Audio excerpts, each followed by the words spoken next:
মাখিও। এমন পবিত্র মাটি, এমন পবিত্র মাটি আমার নবীর রওজায়।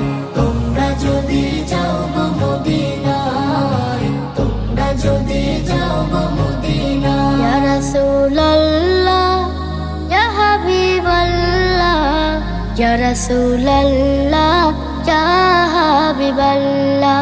মদিনা শরীফের মাঝে বেহেশতের বাগান আছে, সেই বাগানে শুয়ে আছেন, সেই বাগানে শুয়ে